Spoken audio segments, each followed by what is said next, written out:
Salut les gamers, bienvenue à Professeur Board Game, je m'appelle David. Aujourd'hui à Board Game 101, on va apprendre à jouer au jeu Forbidden Island, ou en français l'île interdite.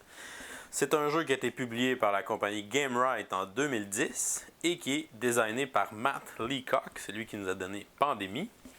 Le jeu se joue de 2 à 4 joueurs et dure environ 30 minutes. Le but du jeu est d'aller capturer les 4 trésors et de quitter l'île en hélicoptère par la suite. On retrouve beaucoup de mécaniques de jeu dans ce jeu.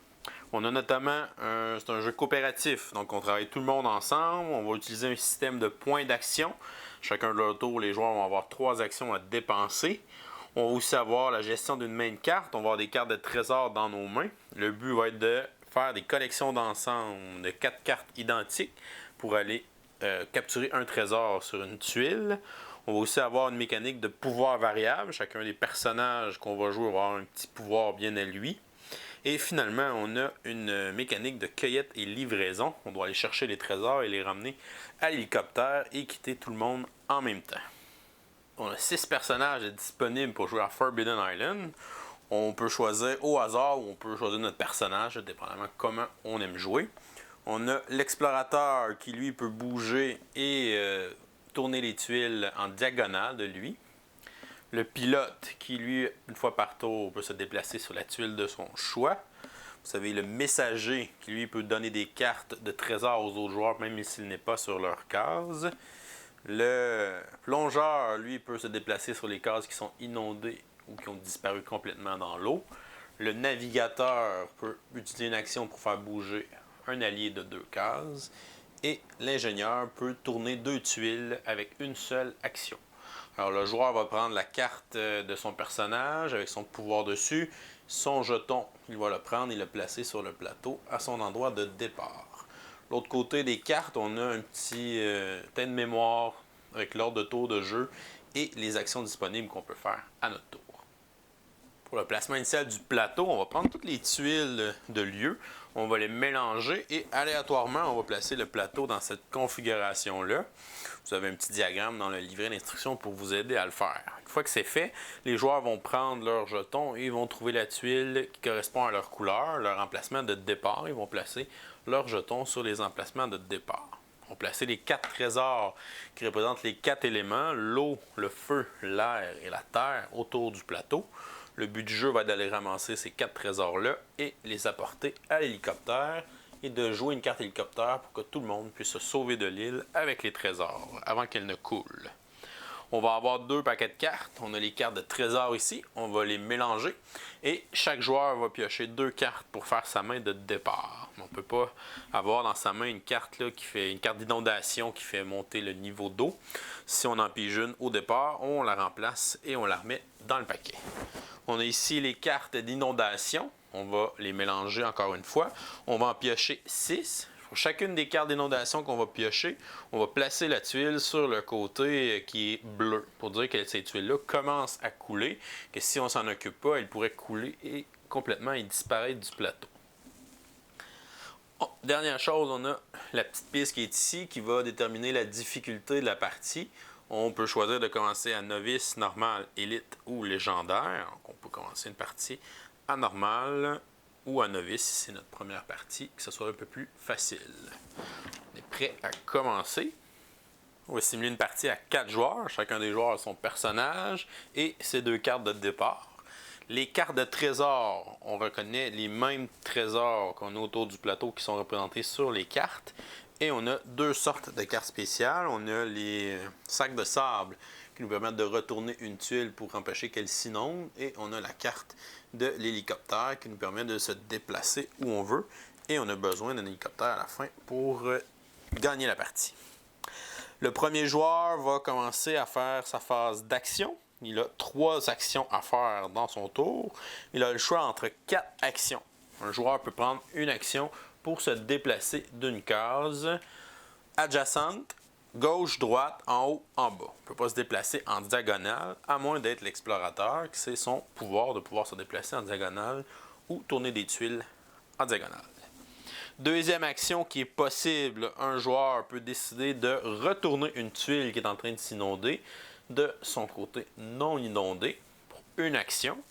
peut encore faire ça sur la tuile où on est ou les tuiles adjacentes, gauche-droite, en haut, en bas. Encore une fois, l'explorateur, lui, pourrait le faire en diagonale. C'est son pouvoir spécial.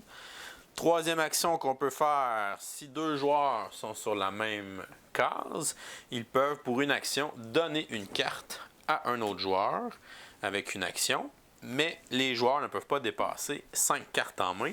S'ils dépassent cette limite, dès que quelqu'un leur donne une carte, ils doivent défausser des cartes ou jouer une carte spéciale qui peut être jouée n'importe quand sans action. On ne peut pas dépasser 5 cartes en main. Finalement, la dernière action, si un joueur possède 4 cartes identiques du même trésor, peut aller à un emplacement où on retrouve l'icône de ce trésor. Ici, on a le trésor de feu. Pour une action, il dépense ses 4 cartes trésors, les défausse et va gagner le trésor correspondant, le place devant lui. Il faut que les aventuriers réussissent à aller chercher tous les trésors et qu'ils réussissent à revenir à l'hélicoptère, de jouer une carte d'hélicoptère et à ce moment-là, ils gagnent la partie. Lorsque la phase d'action est terminée, les joueurs vont piocher 2 cartes dans le paquet de cartes trésors, vont les ajouter à leur main.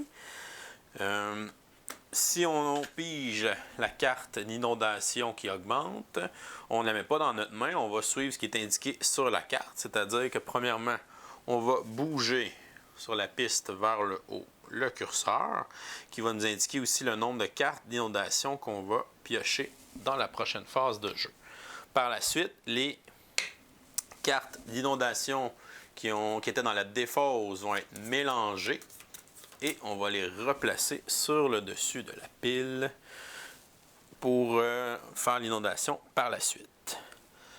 Troisième phase, qui est la phase d'inondation, on va piocher un nombre de cartes d'inondation qui correspond au chiffre qui est ici dans la section sur la piste. Donc on serait rendu à 3 cartes. On va piocher les 3 cartes et on va tourner les tuiles s'ils ne sont pas tournées. Si jamais c'est une tuile qui est tournée, la tuile va disparaître du jeu avec la carte et elle va être retirée de la partie pour le restant de la partie. On fait la même chose avec les deux autres. Celle-là, on la retournerait parce qu'on est allé la tourner. Et troisième carte, celle-là disparaîtrait avec sa carte. Alors, quand les endroits disparaissent, ils ne sont plus accessibles sur le plateau. Des fois, ça va faire qu'il va y avoir un chemin peut être coupé parce que si les tuiles du centre, par exemple, sont enlevées, les joueurs doivent faire le tour ou utiliser les cartes pour se déplacer avec les hélicoptères. C'est à ce moment-là que le plongeur peut être bon parce qu'avec son pouvoir, il peut se déplacer entre les tuiles qui ont complètement coulé. Les joueurs peuvent perdre de plusieurs façons. Si jamais un joueur coulait, si un joueur est sur une tuile qui coule, le joueur doit nager à une tuile adjacente. Si jamais il n'y a pas de tuile adjacente à l'endroit où il coule, le joueur se noie, meurt et tout le monde perd la partie. Si jamais le curseur d'inondation monte jusqu'en haut et atteint le crâne, les joueurs perdent automatiquement la partie. Si la tuile avec l'hélicoptère coule et est enlevée de la partie, on perd automatiquement parce qu'on ne peut plus se sauver de l'île. Si jamais les deux endroits d'un trésor qu'on n'est pas allé encore réclamer ont coulé et disparaissent, on perd automatiquement la partie aussi. Alors, on a plusieurs façons de perdre dans Forbidden Island, mais il y a une seule façon de gagner, c'est de trouver les 4 trésors et de s'en aller en hélicoptère tous ensemble. Voilà, c'est comme ça qu'on joue à Forbidden Island. Je vous reviens avec mon opinion personnelle. Qu'est-ce que je pense du jeu Forbidden Island? Premièrement, pour les composantes, les cartes sont d'excellente qualité. Même pas besoin, je pense, de les mettre dans des plastiques. Je pense qu'elles ne s'useront pas rapidement. Les tuiles, même chose, très bonne qualité. Les trésors sont vraiment cool. Les différents personnages qui les représentent, l'objet qui les représente. La piste aussi, là, pour le niveau, c'est très bien. La seule chose qui est un peu moins belle pour les composantes, je trouve que c'est les jetons de personnages là, qui sont de simples petits jetons. Ça rappelle quelque chose d'un petit peu plus élaboré. Le jeu est dans une espèce de boîte en métal, qui est aussi très belle et très solide. Au niveau artistique, tous les dessins des trésors, les cartes de trésors, les différentes icônes, tout est vraiment très beau. Les endroits aussi, là, c'est très varié dans les dessins qu'on retrouve sur le plateau, les tuiles. Tout est vraiment très beau. Pour la complexité du jeu, c'est un jeu qui est simple. Ça prend quand même rapidement. Au départ, je nommais beaucoup de mécaniques de jeu, ça semblait complexe, mais c'est vraiment pas le cas. C'est un beau jeu qui sert d'initiation, surtout pour les jeux coop que je m'en sers. Initier quelqu'un au jeu coopératif, là, c'est rapide, ça s'apprend vite, ça joue bien. Si on perd, on a le goût de rejouer tout de suite, puis de réessayer, puis c'est comme si le jeu nous lançait un défi. Alors c'est vraiment bien là, pour sa complexité. Le nombre de joueurs de 2 à 4, je pense que ça joue très bien, là, que ce soit 2, 3 ou 4, il n'y a pas de nombre optimal selon moi.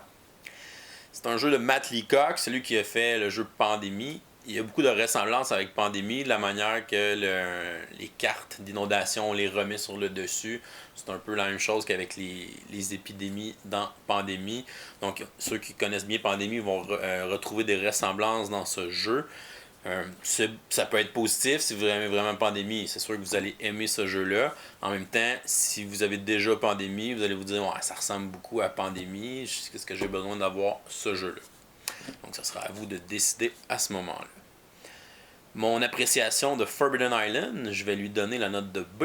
Un bon jeu coopératif, amusant, simple, très bon pour initier les nouveaux joueurs au jeu coopératif. C'est tout pour aujourd'hui. Je vous dis à la prochaine et continuez de gamer.